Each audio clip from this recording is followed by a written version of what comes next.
حضور کی خوشخبری یہ ہے ثم تکون خلافۃ علی منہاج النبوہ، پھر ایک دور آئے گا خلافت علی منہاج النبوہ کا. یہ محمد الرسول اللہ کی نوید ہے. وہو صادق المصدوق، وہ سچے ہیں، ان کی صداقت پر خود اللہ گواہ ہے. لہذا وہ دور آ کر رہے گا، اس میں کسی بھی بندے مومن کے لیے کسی شک و شبے کی کوئی گنجائش نہیں. اگلی حدیث سنیے. اب جب یہ دور آئے گا تو عالمی ہوگا، جیو ورلڈ آرڈر نہیں ہوگا، جسٹ ورلڈ آرڈر ہوگا. یہ نیو ورلڈ آرڈر NWO، حقیقت میں جیو ورلڈ آرڈر ہے JWO، لیکن اسی کو بدلنا ہے جسٹ ورلڈ آرڈر آف اسلام، اور وہ گلوبل ہوگا. 2 حدیثوں کا تذکرہ کر دوں. حضرت ثوبان حضور کے ایک آزاد شدہ غلام تھے. وہ روایت کرتے ہیں، مسلم شریف کی روایت ہے، یہ صحیحین میں فرماتے ہیں کہ حضور نے ارشاد فرمایا ان اللہ زوالی الارض فرأیت مشارقها ومغاربها وان امتی سیبلغ ملکها ما زوی لی منها. رواہ مسلم رحمہ اللہ. حضور فرماتے ہیں اللہ تعالیٰ نے میرے لیے پوری زمین کو لپیٹ دیا، یہاں تک کہ میں نے اس کے سارے مشرق دیکھ لیے، سارے مغرب دیکھ لیے. اور سن لو مجھ سے، ٹیک اٹ فرام می، میری امت کی حکومت ان تمام علاقوں پر قائم ہو کر رہے گی جو مجھے زمین کو لپیٹ کر اور سکیڑ کر دکھا دیے گئے. گلوبل ہوگی کہ نہیں؟ دوسری حدیث سنیے، یہ پھر مسند احمد ابن حنبل کی ہے. حضرت مقداد ابن الاسود رضی اللہ تعالی عنہ فرماتے ہیں حضور نے فرمایا لا يبقى على ظهر الارض بيت وبر ولا مدر الا ادخله الله كلمة الاسلام بعز عزيز وذل ذليل اما يعزهم الله فيجعلهم من اهلها او يذلهم فيدونون لها. یہ ہے حدیث مسند احمد ابن حنبل کی. اور حضرت مقداد فرماتے پھر میں نے کہا اچھا تب تو ہو جائے گی وہی بات وَيَكُونُ الدِّينُ كُلُّهُ لِلَّهِ، دین کل کا کل اللہ کے لیے ہو جائے گا. حدیث کا ترجمہ یہ ہے کہ حضور نے فرمایا روئے زمین پر نہ کوئی اینٹ گارے کا بنا ہوا گھر رہے گا، نہ کوئی اونٹ کے بالوں کے بنے ہوئے کمبلوں کا خیمہ رہے گا جس میں اللہ تعالیٰ کلمہ اسلام کو داخل نہ کر دے. لیکن یہ داخلہ 2 طریقے سے ہوگا، بعز عزیز و ذل ذلیل، یا صاحب عزت کے اعزاز کے ساتھ یا کسی مغلوب کی مغلوبیت کے ساتھ. یعنی یا تو اللہ تعالیٰ ان کا اعزاز فرمائے گا اور وہ کلمہ اسلام کے خود قائل ہو جائیں گے. جب گھر والا خیمے والا اسلام لے آئے گا تو اسلام اس کے گھر میں داخل ہوگا، اس کو بھی عزت نصیب ہوگی. وَلِلَّهِ الْعِزَّةُ وَلِرَسُولِهِ وَلِلْمُؤْمِنِينَ، عزت تو حق ہے اللہ کا، اس کے رسول کا اور اہل ایمان کا. اور اگر وہ اسلام قبول نہیں کرے گا تو یؤتُ الْجِزْیَةَ عَنْ یَدٍ وَهُمْ صَاغِرُونَ، چھوٹے ہو کر رہنا پڑے گا، جزیہ دینا ہوگا، اسلام کی بالادستی قبول کرنی ہوگی. بتائیے اس کے بعد بھی کوئی شک ہے؟ یہ ہے آسمانی نقشہ. یہ اللہ فرما رہے ہیں واللہ متم نورہ ویابی اللہ الا یتم نورہ لیظہرہ علی الدین کلہ ولو کرہ المشرکون. یہ اللہ کا فیصلہ ہے. ادھر یریدون لیطفئوا ہے، یہ زمینی نقشہ ہے. اب شکل کیا ہے؟ اب میں آپ سے عرض کر دوں کہ ان دونوں کے مابین جو خلا نظر آ رہا ہے کوئی شخص یقین کے ساتھ نہیں کہہ سکتا کہ اب حالات کا کیا رخ ہوگا. اس لیے کہ ظاہر بات ہے قرآن مجید میں مستقبل کے بارے میں خود حضور سے کہلوایا گیا وَإِنْ أَدْرِي أَقَرِيبٌ أَمْ بَعِيدٌ مَا تُوعَدُونَ. لوگوں مجھے معلوم نہیں ہے کہ جس بات کی تمہیں خبر دی جا رہی ہے وہ قریب آ چکا ہے یا دور ہے. وَإِنْ أَدْرِي لَعَلَّهُ فِتْنَةٌ لَكُمْ وَمَتَاعٌ إِلَىٰ حِينٍ. اور میں نہیں جانتا، ہو سکتا ہے اللہ کچھ اور مہلت دے دے تمہیں اور کچھ اور آزمائش جو ہے اس کے لیے تمہارے لیے کوئی اور مہلت عطا فرما دے، ہو سکتا ہے. تو میں بھی کسی دعوے سے نہیں کہہ رہا، لیکن 2 امکانات ہیں. امکان نمبر 1 کیا ہے؟ ابھی عالم اسلام کا ایک سالڈ بلاک ہے جو یہودی ورلڈ آرڈر کی نگاہوں میں کھٹک رہا ہے. میں کھٹکتا ہوں دل یزداں میں کانٹے کی طرح. اگرچہ ان کی اسٹریٹجی کیا ہے؟ ایک ایک کر کے ان کے حصے بکھرے کر کے تیا پانچا کرو. ابھی وہ بلاک کون سا ہے؟ ایران ہے، افغانستان ہے، پاکستان ہے اور روسی ترکستان سے آزاد ہونے والی جو ریاستیں ہیں. یہ ایک سالڈ بلاک. یہ عجمی مسلمان عربی نہیں، عربی گئے، یہ نوٹ کر لیجئے، اس لیے کہ عربوں کو اللہ نے فضیلت دی تھی، محمد ان میں سے تھے صلی اللہ علیہ وسلم، یہ رتبہ بلند ملا جن کو مل گیا، لیکن ساتھ ہی اللہ نے دھمکی بھی دے دی تھی سورہ محمد میں، ان تتولوا یستبدل قوما غیرکم، اگر تم پیٹھ دکھا دو گے اس مشن کو جو ہم نے تمہارے حوالے کیا ہے، تمہیں ہٹائیں گے، کسی اور کو لے آئیں گے۔ اور یہ بات ہو چکی ہے 13ویں صدی عیسوی میں، 1258 میں جب سقوط بغداد ہوا ہے، عربوں کے ہاتھ سے عالم اسلام کی قیادت چھین لی گئی، معذور کر دیے گئے۔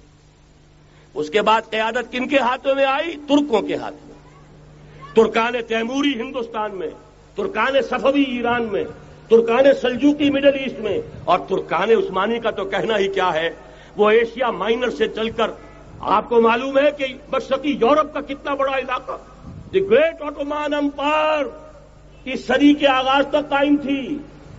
اس صدی میں عجیب عجیب معجزے ہوئے ہیں۔ گریٹ آٹومان امپائر جو 3 بر اعظموں پر محیط، نام و نشان ختم۔ The great U S S R, نام و نشان ختم۔ اب تو روس صاحب ایک ملک کی حیثیت سے رہ گئے۔ یہ اس صدی میں دو اور وقت نہیں ہے میں اور آپ کو کیا بتاؤں، اس صدی میں تو بڑے بڑے عجیب عجوبے ہوئے ہیں، بڑی بڑی 2 عظیم جنگیں ہو چکی ہیں، تیسری جو ہے سر پر کھڑی ہے، دور نہیں ہے، جس کو حدیث میں کہا گیا ہے الملحمۃ العظمی، تاریخ انسانی کی عظیم ترین جنگ، اور وہی صلیبی جنگ جس کا آغاز بوسنیا سے ہو چکا ہے۔ بہرحال اس وقت جو میں کہہ رہا تھا، ورنہ میرے پاس تو یعنی یہ کہ درد دل کہنے کے لیے وقت نہیں ہے، مجھے اپنی بات کو محدود کرنا پڑ رہا ہے، لیکن میں اب آ رہا ہوں اصل موضوع کی طرف، کہ ایک امکان تو یہ ہے کہ اس بلاک میں اسلام کا احیاء ہو، اور اس کے لیے کچھ نویدیں بھی موجود ہیں احادیث نبویہ میں۔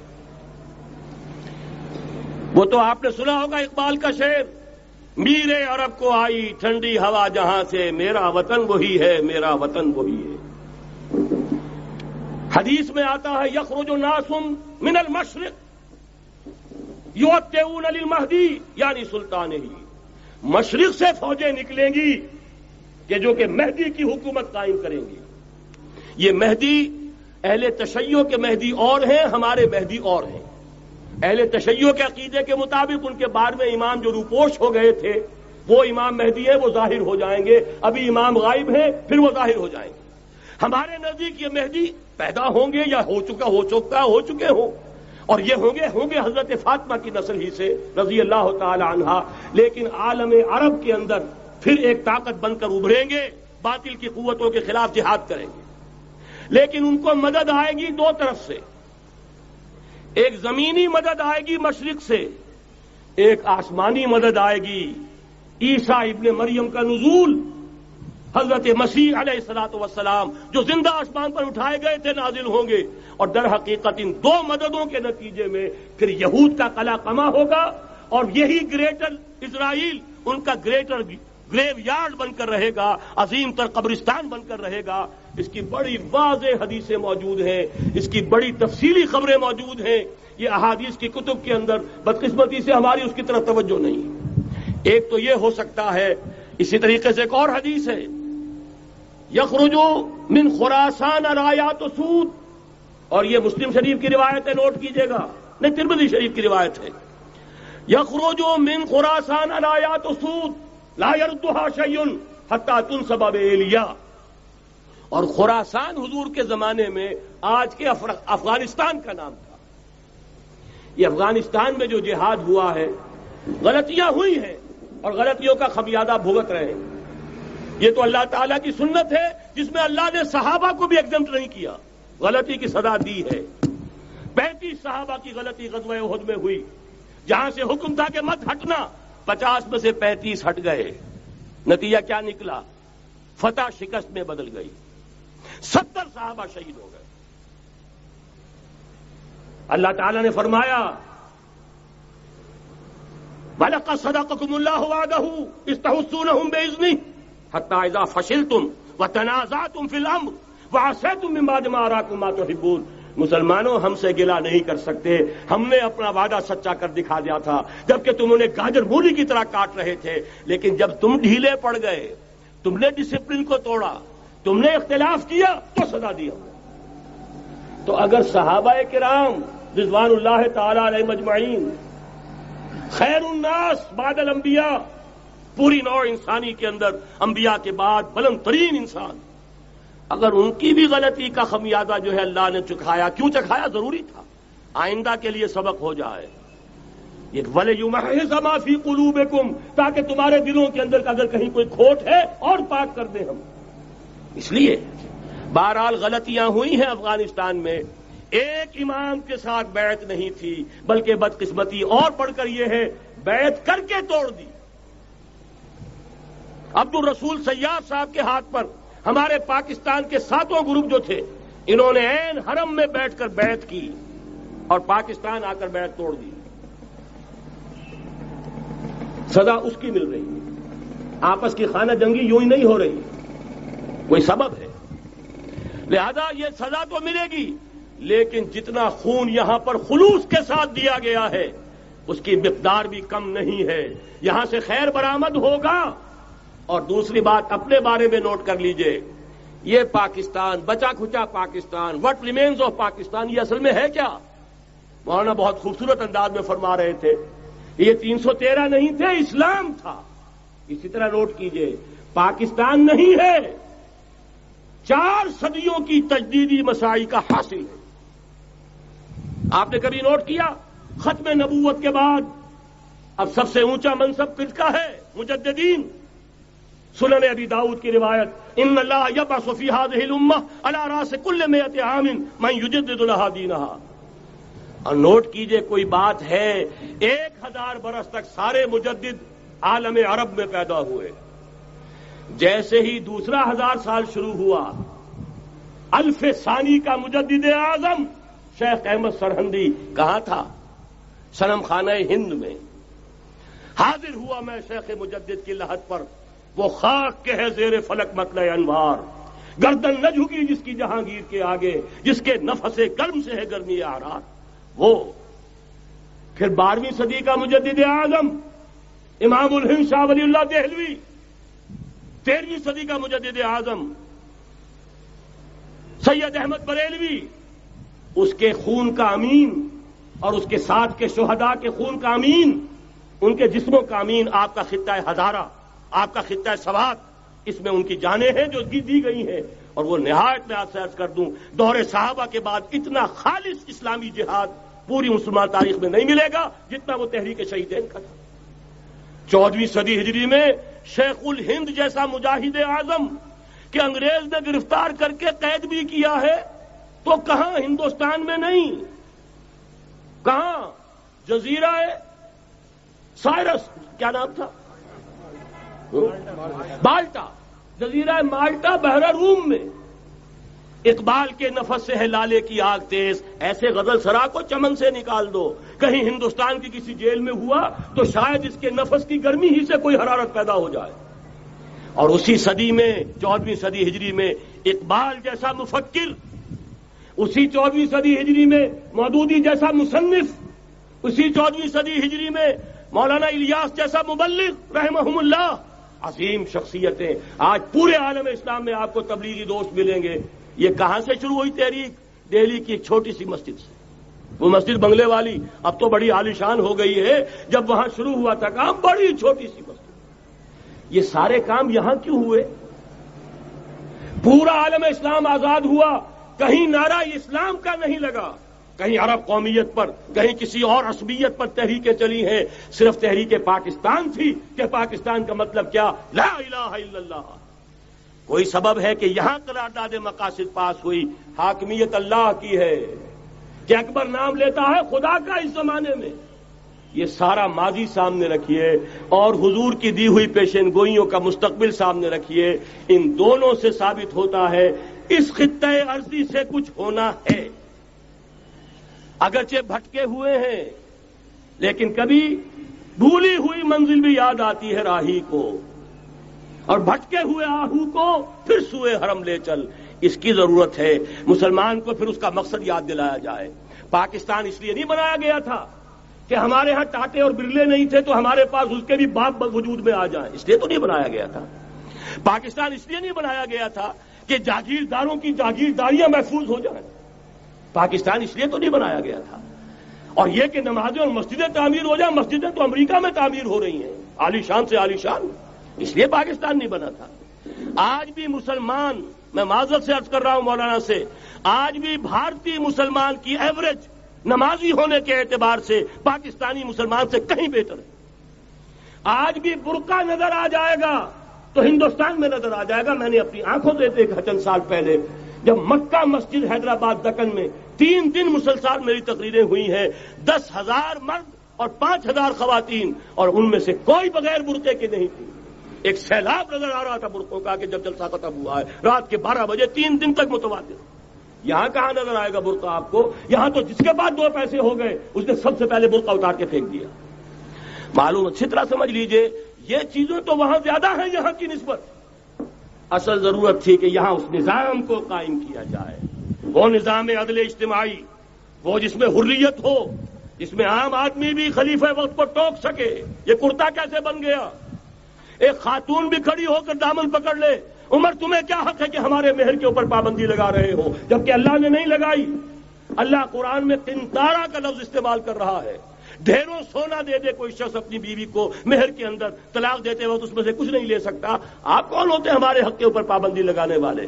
اور عمر نے کہا، آج ایک بڑھیا نے وہ اب عمر کو دین سکھایا، آرڈیننس واپس۔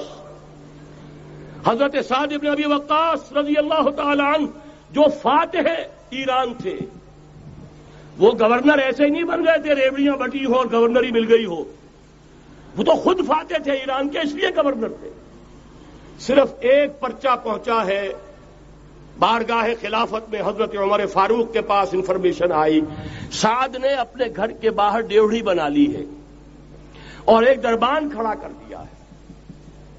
حضرت بلال کو بھیجا ہے رقعہ دے کر، اور یہ حکم تھا کہ بلال پہلے تو جاتے ہی ڈیوڑی میں آگ لگا دینا، پھر یہ رقعہ دینا میرا۔ اور رقعے میں لکھا ہوا تھا، اے سعد، لوگوں کو ان کی ماں نے آزاد جانا تھا، تم نے انہیں اپنا غلام کب سے بنا لیا ہے؟ یہ دربان کھڑے کر دیا اپنے آگے۔ وہ حریت، وہ مساوات کہ جا رہا ہو خلیفہ وقت اور چارج لینے جا رہا ہے بیت المقدس کا، کوئی ذاتی علاج کے لیے نہیں جا رہا، سیر و سیاحت کے لیے نہیں جا رہا، چارج لینے کے لیے بالکل سرکاری وزٹ ہے، آفیشل وزٹ ہے، اسٹیٹ وزٹ ہے۔ اور حال کیا ہے؟ 700 میل کا فاصلہ طے کرنا اور ایک اونٹنی، کوئی انٹوریج نہیں، کوئی خدم و حشم نہیں، کوئی جمبو جٹ بھرے ہوئے نہیں، کچھ نہیں، ایک اونٹنی ایک خادم۔ اس ایک اونٹنی پر چونکہ راستے کا راشن بھی ہے لہذا 2 آدمی نہیں بیٹھ سکتے، ایک بیٹھ سکتا ہے۔ ایک منزل خلیفہ وقت بیٹھا ہوا ہے اوپر اور خادم نکیل پکڑ کر چل رہا ہے، اگلی منزل خادم اوپر بیٹھا ہے اور خلیفہ وقت عمر بن الخطاب رضی اللہ تعالی عنہ اور وہ آگے آگے نکیل پکڑ کر چل رہے ہیں۔ یہ نظام چاہیے آج نوع انسانی کو۔ اس کے انتظار میں، اس کی تلاش میں نوع انسانی نے کتنے تجربے کر لیے، کیسی چھلانگیں لگائیں، ملوکیت ختم کی، آسمان سے گرا کھجور میں اٹکا، جمہوریت آئی نام نہاد، لیکن وہ سرمایہ دارانہ نظام بن کر آگے سے بڑھ کر لعنت بن گئی۔ پہلے جاگیردار مسلط تھا، اب سرمایہ دار اور کارخانے دار مسلط ہو گیا۔ اس سے نکلنے کے لیے زور لگایا، کمیونزم کی طرف گئے، چھلانگ لگائی، اب ایک پارٹی ڈکٹیٹر بن کر بیٹھ گئی۔ انسان رست از یک بنتا افتاد در بندے دیگر، ایک چیز سے غلامی سے نجات پاتا ہے، دوسری میں پھنس جاتا ہے۔ اور کیوں؟ کہ وہ نظام عدل اجتماعی جو محمد عربی کو دے کر بھیجا گیا تھا، اس کے کسٹوڈین سوئے ہوئے، اس کے کسٹوڈینز کو اندازہ ہی نہیں۔ یہ نسخہ تو ہمارے پاس تھا، ہمیں عمل کرنا تھا اور دنیا کے سامنے پیش کرنا تھا۔ پاکستان بنایا اس لیے گیا تھا کہ ہم اس کا ایک نمونہ دنیا کے سامنے پیش کریں گے۔ قائد اعظم نے فرمایا تھا کہ ہم یہ چاہتے ہیں کہ پاکستان کی صورت میں عہد حاضر میں اسلام کے اصول حریت و اخوت و مساوات کا ایک نمونہ قائم کر کے دکھائیں۔ کہاں ہے وہ؟ بھٹک گئے، سو گئے۔ بہرحال اب بھی وقت ہے، جب تک سانس تب تک آس۔ میرے عزیز نے تو ڈرایا ہے اور صحیح ڈرایا ہے۔ اللہ تعالیٰ نے 25 برس انتظار کیا تھا، پہلے عذاب کا کوڑا پھر مارا ہماری پیٹھ پر۔ وَلَنُذِيقَنَّهُم مِّنَ الْعَذَابِ الْأَدْنَىٰ دُونَ الْعَذَابِ الْأَكْبَرِ، بڑے عذاب سے پہلے چھوٹا عذاب کا مزہ چکھائیں گے۔ لَعَلَّهُمْ يَرْجِعُونَ، شاید کہ لوٹ آئیں۔ وہ ہم سے 1000 میل کے فاصلے پر ہوا تھا، اگرچہ 93,000 ہمارا کڑیل جوان، جن میں غالباً 43,000 فوجی، اور یہ کہ تقریباً اتنی تعداد میں جو غیر فوجی تھے، وہ اس ہندو کے غلام بنے، قیدی بنے، جن پر 800 برس تک، کہیں 600 برس تک، کہیں 1000 برس تک حکومت کی تھی۔ اتنی بڑی شکست کا کلنک کا ٹیکہ ہماری پیٹھ پر پڑا۔ پہلے عذاب کا کوڑا آ گیا تھا، 25 برس ہو گئے تھے قمری حساب سے، نوٹ کر لیجئے، یہ نہ سمجھیے 24.25 برس ہوئے تھے، 24.25 برس قمری حساب سے 25 برس تھے۔ اور اب نوٹ کر لیجئے اگلے 25 برس کے پورے ہونے میں اگلے رمضان کی 27 تاریخ تک صرف مہلت ہے، نصف صدی پوری ہوا چاہتی ہے۔ کوئی عجب نہیں اس عذاب الادنیٰ کے بعد ہم جاگے نہیں، ہوش میں نہیں آئے، کوئی عجب نہیں کہ بڑے عذاب کا کوڑا ہماری پیٹھوں کو برس جائے۔